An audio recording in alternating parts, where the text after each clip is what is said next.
Hello viewers, it's the chosen one here. I've been thinking.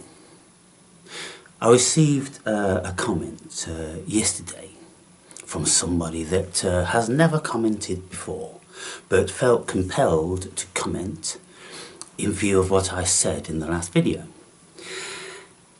This person's been watching me for years and very much appreciates my videos.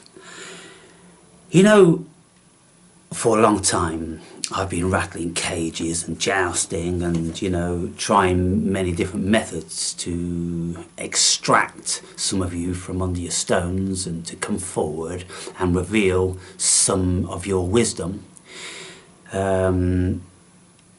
Because still waters often run very, very deep, and I consider that there is a high probability that the quiet ones of you have a lot of information because you spend a lot of time watching, listening and learning instead of talking.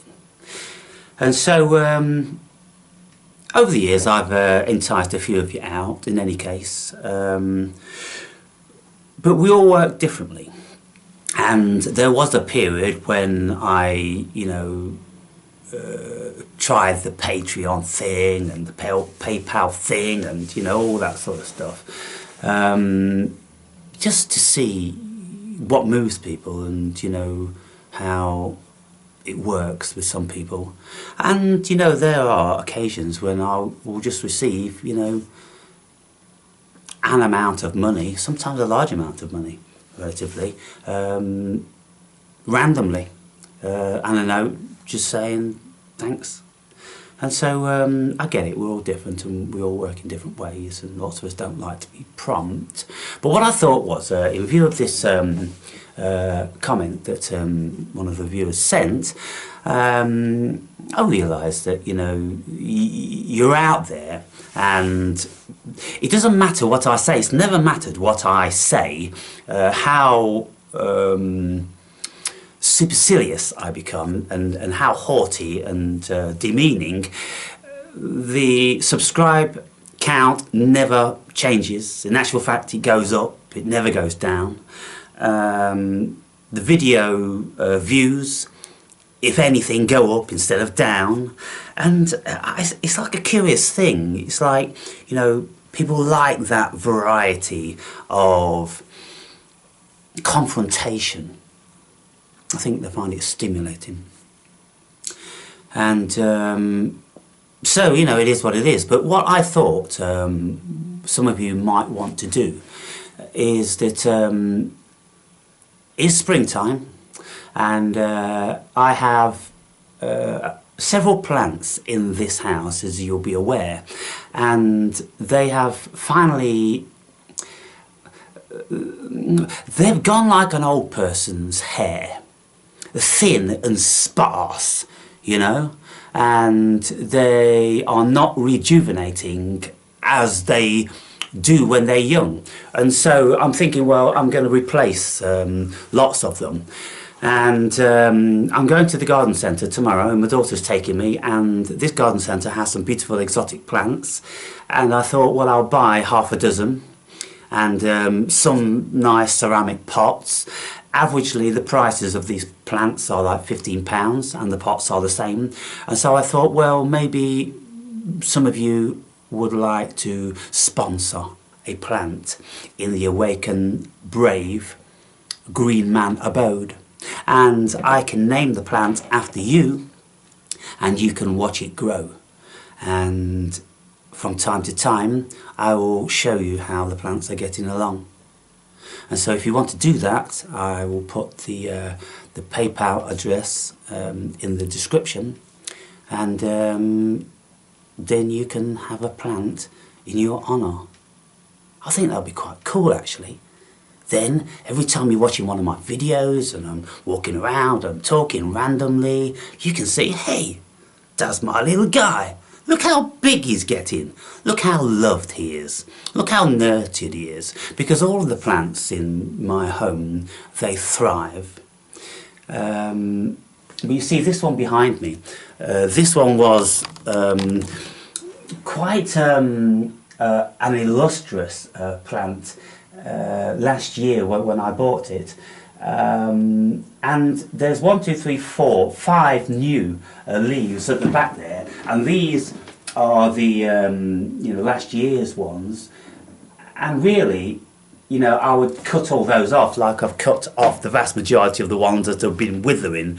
But I'm thinking, well, it seems that these houseplants, lots of them, being tropical, they only have a life expectancy of 1 year in their full bloom, and then they start to diminish and deplete and eventually, you know, give up the ghost. And it's a curious thing, you know, what I've discovered about some plants and natural growths, i.e. moss. From time to time I gather living moss and I try to continue its life in my own home, and I put a big, you know, plate of moss over a nice Cambrian period rock, 650 million years, the sort of rock it grows on in these beautiful natural forests where I go to. The moss thrives around there all year round. And so from time to time I like to take a rock off one of these stone walls and bring it into my home, but the moss doesn't survive. And it's curious, the living moss, I would water it with a spray every day and it'd be in natural sunlight, but gradually it became darker and darker and darker, and it wasn't happy, so I put it outside and it's still not happy. And it's in a moist place and it gets some sunlight and enough rain and this, that and the other. But the thing is, it's a curious thing, people, when we take things out of their natural environment, then very often they can fail to flourish. Now, lots of tests have been conducted with mice and rats and lots of different animals, and they will become sad, they will become ill, and there's lots of tests being carried out that in wrong environments they will die quite quickly. And I know that there are vibrational fields around called morphic resonance fields, and within these fields things thrive. You take things out of those fields and then they are not happy.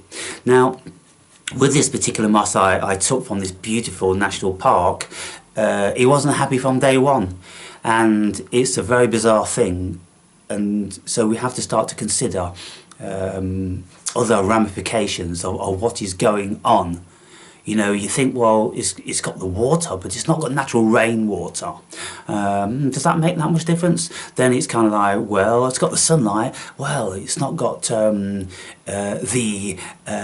environment. It's not got the vibration of all its family members and all the different other creatures around that things flourish within. If we take lots of things, you take a beautiful rose plant out of a beautiful rose garden and you bring it into your home, things are going to change, aren't they? And so this is what I've discovered. And what I'm going to do is, in 2 weeks' time, when I go back to this national park, I'm going to see from whence I took this stone with this moss on it, how all the other moss is continuing to thrive. And I will, as an experiment, try it again. And to see what happens. And I'm going to try different varieties of moss, because some of you will remember in the bedroom there is still dead green moss which has been there for a few months, hasn't lost its coloration. Very bizarre. And yet when the moss was living, a slightly different variety, it went brown and withered. And so, I mean, these things are intriguing for a thinking person, and so I'm going to continue to do experiments along those lines. I have an oak tree growing now, and I'm going to grow it in my home. Now, when I was in this particular wood I was speaking about, a beautiful wood with millions of years of history, and it's been protected forever, and there's a wonderful vibration to it, a spirit to it. And on one of these dead tree stumps, well, probably more living than when it was actually flourishing, because a tree stump becomes a whole ecosystem for bacteria and all different sorts of creatures and bugs and life forms and fungi and moss. And so there was this flat pedestal of a tree stump, and it was completely coated with a beautiful blanket of moss. That moss which I've got around the green man in there, and carefully I prized it off the stump. But when I was doing that, I noticed that there was an acorn which was resting on top of the moss, and I looked up and I went like, jeepers creepers, wow, there's an oak branch up there. The nearest oak tree was about 15 feet away, but there was one oak branch extending right above, and this was about 30 feet high. And I'm like, that's curious, because for it to have fallen on the moss, the chances are, like a trampoline, it would have bounced off in any other direction. But this particular acorn obviously bounced up and then fell exactly back on the moss. And so I thought, well, I'm going to keep that acorn with the moss, and I'm going to leave it on top of the moss, and I'm going to see what happens. And what happened was that it started to germinate, and so I thought, well, beautiful. So I took it and I put it into one of my other plants, and I just pushed it halfway into the soil. And now it's like 18 inches, and it's got 4 full-size big English sessile oak leaves on it, and I'm going to repot it tomorrow and place it somewhere in here and have another facet of the green man. The green man with the oak leaves and the acorns. An oak tree. Can you imagine, people? For me, that's very special. Finding that acorn in that particular place and bringing it back and nurturing it, and hopefully it retains some of the spirit of that realm. So anyway, a short video in relation to if you want to sponsor one of these exotic plants that I'm going to be buying tomorrow. I'll buy them with or without you, as it's not the money that I need. I just thought some of you might want to get involved with a gesture, participating, and then you have a connection with this beautiful environment, which is my home. Some of you might like to do that. Have a great day.